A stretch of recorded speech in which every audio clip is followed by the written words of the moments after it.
Je faisais du sport 3 heures par semaine, je m'occupais de mes petits-enfants régulièrement. Enfin, je suis quelqu'un qui aime bien bouger, donc oui, plutôt dynamique. Hein. J'ai l'impression d'avoir pris 20 ans en l'espace de quelques semaines.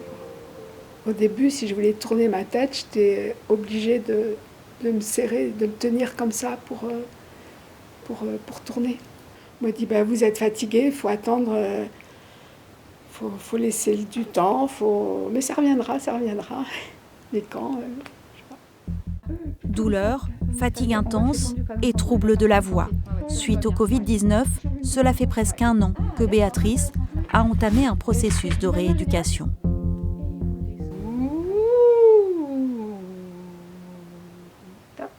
Et vous roulez. Ok. En termes de confort vocal, vous êtes comment là? ça tire un peu. Oui. C'est fatigant. C'est fatigant parce que je me rends compte que je suis toujours en forçage. Là, je suis en train de forcer. Donc voilà. Il faut que je me dise, je me pose, je fais une respiration ventrale pour repartir après. Ici, Béatrice travaille sur ses postures et sa respiration.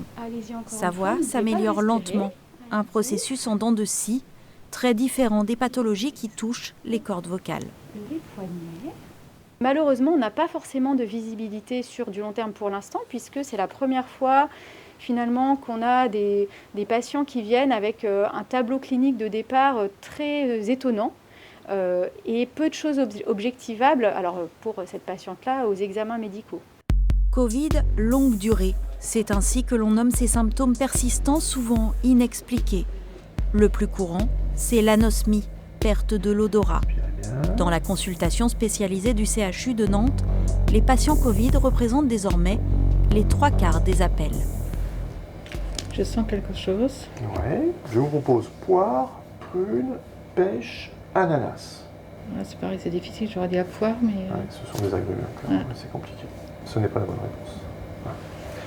Alors, j'ai commencé ce protocole il y a 3 mois. Au tout départ, je sentais absolument rien. Et au fil de la rééducation, j'ai récupéré sur les 6 essences que j'avais à sentir. J'arrive à en sentir 3 sur les 6, donc ce qui est déjà pas mal. Plusieurs virus, comme la grippe ou même de simples rhumes, peuvent provoquer des anosmies sévères. Dans le cas du Covid, ce sont des cellules olfactives qui peuvent être détruites ou perturbées par le virus. Un bon nombre de patients qui ont le Covid-19 récupèrent en une quinzaine de jours leurs troubles de l'odorat. On a lu récemment dans les études que 80% des gens ont récupéré à 2 mois. Mais il reste les 20% qui peuvent persister pendant plusieurs mois avec une récupération qui peut être plus ou moins complète.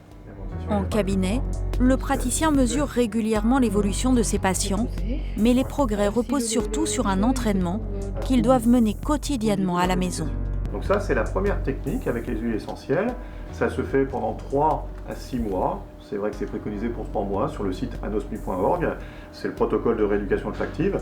Plus vous allez vous rééduquer, mieux ce sera. D'accord ? Plus vous allez stimuler vos plaques olfactives et vos bulbes olfactifs.